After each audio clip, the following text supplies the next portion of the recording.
Firstly, I'd like to thank my colleague Senator Francis Black for allowing me into the slot, and I'm delighted to have particularly Senator Colette Kelleher here this morning, as well as other colleagues from the Seanad.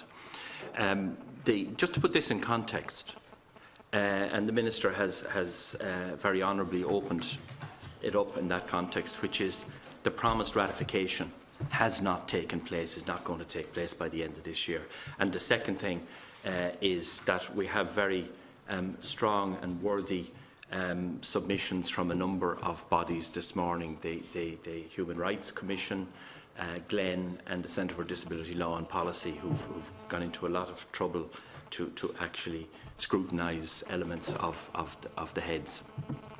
Minister, I ask myself now and again, is ratification of the Convention a pie-in-the-sky endeavour, something that's not connected to the day-to-day lives of people with disabilities? And I quickly come to the conclusion that it's not in any way, that it's quite the opposite.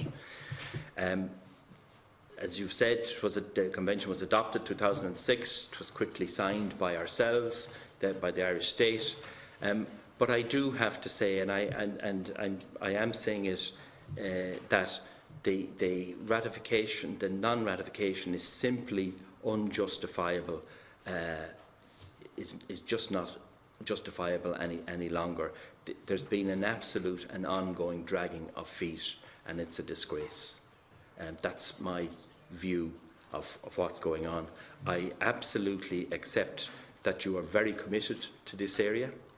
There are three hallmarks to disability and mental health.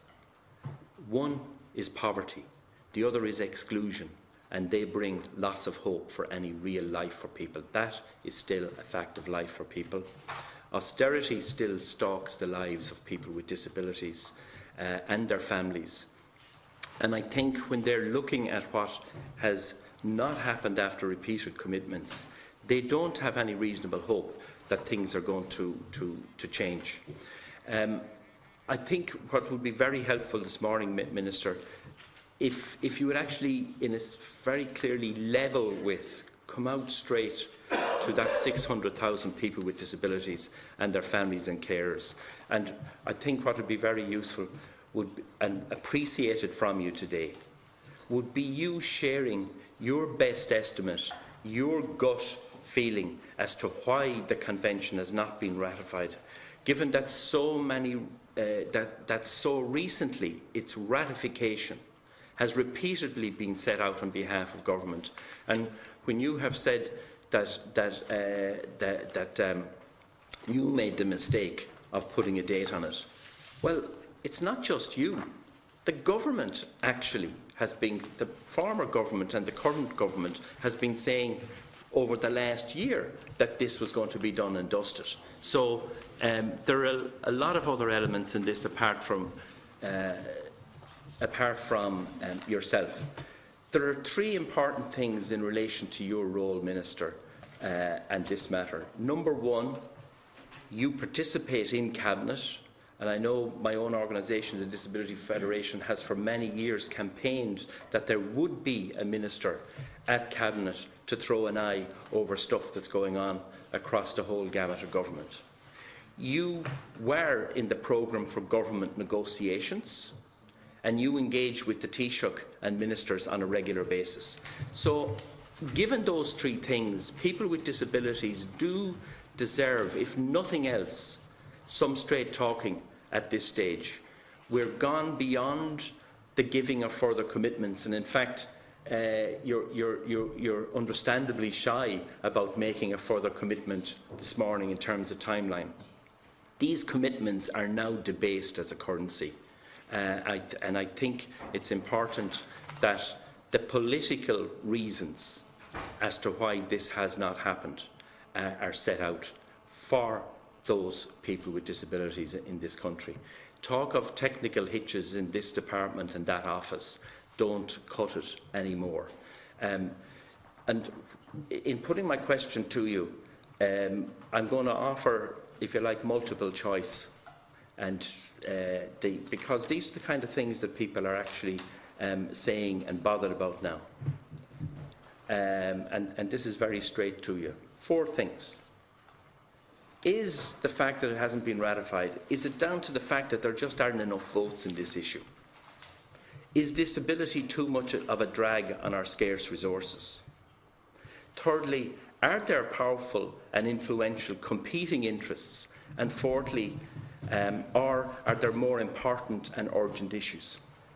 These are the kind of core concerns and questions that people with disabilities and their families have in relation to this matter.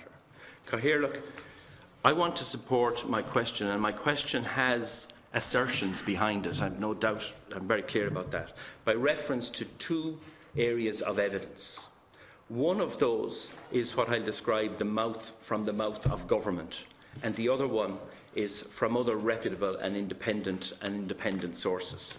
The roadmap, October 2015, and I quote, further consultations in 16, legislative provisions to be included as necessary in this bill for enactment in 2016.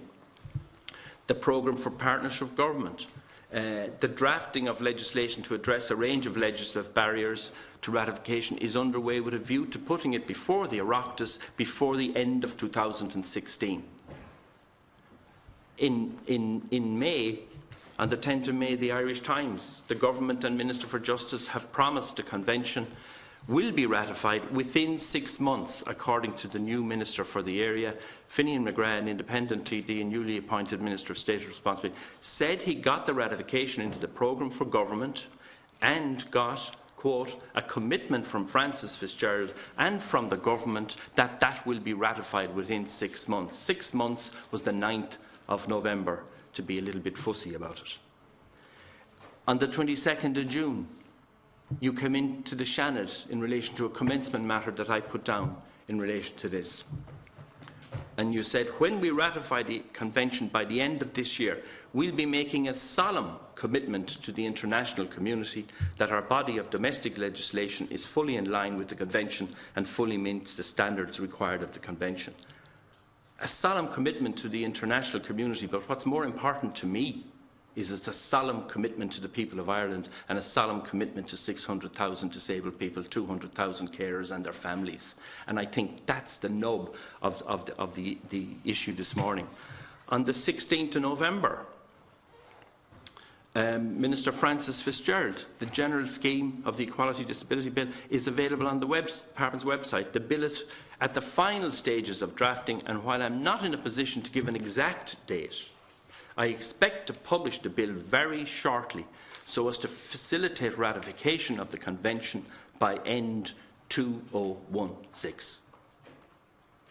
On the 1st of December, Minister, in response to a deputy, you stated, I set myself the objective of ratifying the Convention by the end of 2016. I knew there were blockages to that, and I am now getting the feeling that I might not meet my target. That said, it might be possible to meet it only a number of weeks later. It will be done shortly. There are blockages within the legislative process and problems which must be resolved, which is why I have not signed it yet. I hope to see it done as quickly as possible, in a matter of weeks, in fact. That's an outline of the litany. Now, very quickly, facts and figures.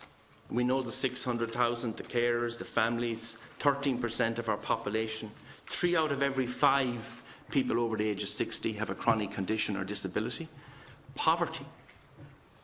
High levels of consistent poverty, 13% compared to 2% for those at work. 51% of people not at work due to illness or disability suffer enforced deprivation, an increase of over 40% since 2008. And what is enforced deprivation? It's not being able to have a bit of meat or fish with your dinner now and again. It's not having sufficient heating and things like that. Employment. 30% of people with disabilities active in the labour force, that's a participation rate of less than 50% of the rest of the overall population. Way more likely to be unemployed. Housing, a topical issue at the moment between yesterday and again today. Rehousing Ireland did not even reference the Department of Housing's own figures of just under 4,000 people with disabilities on the social housing waiting list. Didn't even reference it. Never mind make any commitment to do something about it in the next 4 years. Education. A third of people with disabilities have been found to leave education before they intended. That is, that we may be ahead of some countries, but we need to be where we are committed to be, not just better than others. Finally, Minister, I say it again, the hallmarks of life with a disability are poverty, exclusion and a loss of hope to be a real participant in this country. Austerity is still stalking the day-to-day lives of people with disabilities and mental health issues.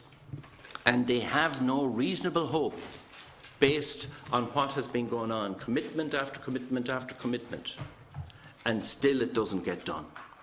So just please, can you level with us this morning, give us some reasonable explanation at a political level as to why this convention has not been ratified by government a decade after Ireland signed it. Thank you very much. Minister of State McGrath.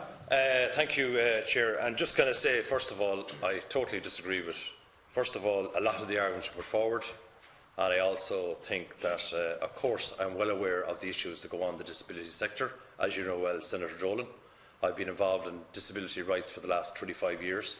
I know about poverty, I know about exclusion, I know details. I've spent the last 6 months meeting all the families again, so I have a strong record on that. And it's not pie in the sky. I don't accept that. And I don't accept that anybody that I or any politicians in government are dragging their feet. I totally disagree with that argument forward. As far as I'm concerned, at government level, at cabinet level, I'm getting great support. At backbench level, and it's right across this Dáil, including from many members in this room, I'm getting great support to push and push the service for people with disabilities. Why they haven't got it done, I don't think there's any hidden political reason for it. Changing a system and implementing a change takes time, and I will say as well, Senator, you will see those changes shortly. I also will not accept responsibility for the inactions of previous governments. I'm in the job 6 months, and I said to you, judge me. Maybe I was naive in setting my target of the first 6 months to get this done, but I will say maybe judge me in time. But I have a department that are the programme for government, of course, says it will be done, and I'm determined that it will be done. It is a top priority for me. But in the meantime, and this is where I disagree profoundly with Senator Dolan, in the meantime, I am doing my best to ensure that people with disabilities get the services. And only yesterday at the cabinet level, we had a historic day where 10 million has been secured in the 2017 budget to enable all children who qualify for the domiciliary care allowance to be provided with a medical card.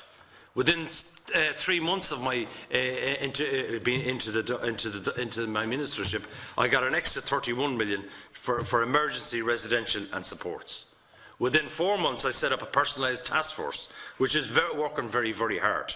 We've managed to secure 20 million per year from the HSE to take people out and end the exclusion that Senator Dolan is talking about out of congregated settings, with the support and the agreement of the families as well. I've also worked very, very hard on other issues as well, in relation to 2 million for pre-activation supports for people with disabilities. We've seen social welfare increases will increase by €5 per week, including the carers allowance, the disability allowance, blind person, widows, lone parents, job seekers benefit allowance. They went up €5. Of course I went into the talks looking for a hell of a lot more, but we walked out with something in our pocket rather than have nothing in our pocket. I accept that we have a lot of work to do in relation to people, children and adults with disabilities, but that work has begun. And I will say to people, as I said earlier on, judge me on the record within a matter of months when I implement a lot of these particular policies. So I accept the point that I'm disappointed, but I can say again today that this issue is a political priority for me, and there are no political reasons why this is headed up. It's more of a complex legislative programme type issues, and we will do our best to ensure that this legislation is top class, and when we are ready to ratify, everything is in place. Thank you. Senator Nolan, I gave you quite a non-interrupted opening position. I will allow you a brief supplementary. Other members are showing, and we have a limited time opportunity, so please, you have the opportunity. Absolutely, Minister. The inaction of previous governments is not your responsibility. The programme for government you were involved in negotiating, and very confident about saying that you got this stuff into it.